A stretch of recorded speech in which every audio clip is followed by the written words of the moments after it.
Hi నమస్తే అందరికీ welcome to my channel. ఈరోజు మనం పొటాటో అండ్ క్యాప్సికమ్ ఫ్రై ఎలా చేసుకోవాలో చూద్దాం. ప్రాసెస్ స్టార్ట్ చేద్దాం. ఫస్ట్ ప్యాన్ తీసుకొని ప్యాన్ వేడయ్యాక కొంచెం ఆయిల్ వేసుకొని ఆయిల్ వేడెక్కాక ఫస్ట్ మనం కోసి పెట్టుకున్న ఆనియన్స్ వేసుకొని దాని బ్రౌన్ కలర్ వచ్చే వరకు ఫ్రై చేసుకున్న తర్వాత మనం కోసి పెట్టుకున్న క్యాప్సికమ్ ముక్కలు కూడా వేసుకొని ఫ్రై చేసుకోవాలి. బాగానే ఆనియన్స్ త్వరగా ఫ్రై అవ్వాలంటే కొంచెం సాల్ట్ వేసుకొని ఫ్రై చేసుకోవాలి. మనకు కొంచెం కంగారు ఎక్కువ కదా, ఉల్లిపాయలతో పాటు పక్కనున్న క్యాప్సికమ్ పొటాటో కూడా వేసేసాను, అందుకే అవి సపరేట్ చేస్తున్నాను.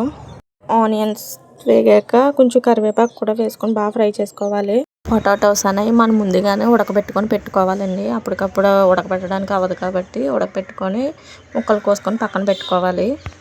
ఆనియన్స్ క్యాప్సికమ్ బాగా ఫ్రై అయ్యే వరకు బాగా ఫ్రై చేసుకోవాలి. మంట మీడియం ఫ్లేమ్లో పెట్టుకొని అప్పుడు పొటాటోస్ అనేవి వేసుకోవాలి, లేకపోతే చిదిరిపోతాయి అన్నమాట, బాగా అంటుకుపోతుంది ప్యాన్కి హై ఫ్లేమ్లో ఉంటే. పొటాటోస్ ఒకసారి బాగా ఫ్రై అయ్యాక కలుపుకొని కొంచెం అల్లం వెల్లుల్లిపాయ పేస్ట్ వేసుకొని కూడా పచ్చివాసన పోయే వరకు బాగా వేపుకోవాలి. మళ్ళీ చెప్తున్నానండి, ఇదంతా మీడియం ఫ్లేమ్లోనే చేసుకోవాలి. తర్వాత వచ్చేసి మనకి తగినంత కారం ఉప్పు వేసుకొని బాగా పచ్చివాసన పోయే వరకు కారం వేపుకోవాలి. బాగా వేపుకున్న తర్వాత మన స్టవ్ ఆఫ్ చేసేసుకుంటే సరిపోయిద్ది. స్టవ్ ఆఫ్ చేసే ముందు మనకు దగ్గర పడిపోయింది అంతా బాగా అనుకున్నప్పుడు కొంచెం కొత్తిమీర తీసుకొని సన్నగా తరుపుకొని బాగా శుభ్రంగా కడుక్కున్నది వేసుకోవాలన్నమాట. మీరు వేసుకుంటే చాలా బాగుంటుందండి.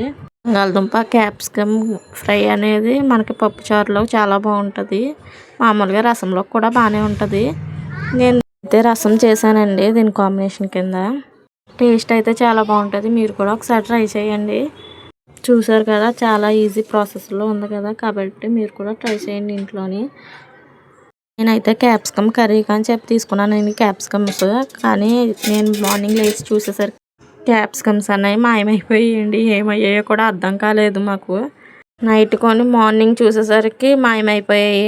ఏమయ్యాయి అని ఎతికినా ఎక్కడా కనిపించలేదన్నమాట.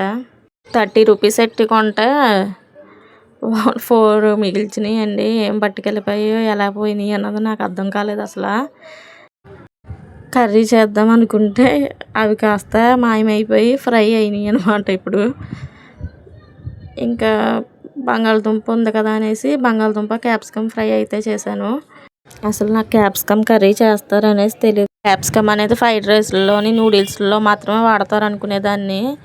అంటే మా అమ్మగారు ఎప్పుడు ఈ కర్రీస్ కానీ ఏమీ వండలేదండి. క్యాప్సికమ్ మా డాడీ కూడా తీసుకొచ్చేవారు కారు మార్కెట్ నుంచి, కాబట్టి నాకు అసలు క్యాప్సికమ్ కర్రీస్ ఉంటాయని గట్రా తెలీదు. తర్వాత మ్యారేజ్ అయ్యాక ఈ యూట్యూబ్ పుణ్యమని అన్నీ తెలుస్తున్నాయి. క్యాప్సికమ్తో వంటలు నేర్చుకున్నాక మంత్లీ 3 టైమ్స్ అన్నా క్యాప్సికమ్ ఎప్పుడు దొరికితే అప్పుడు తీసుకొని రెసిపీస్ అనేవి చేస్తూ ఉంటాను. Please like and subscribe.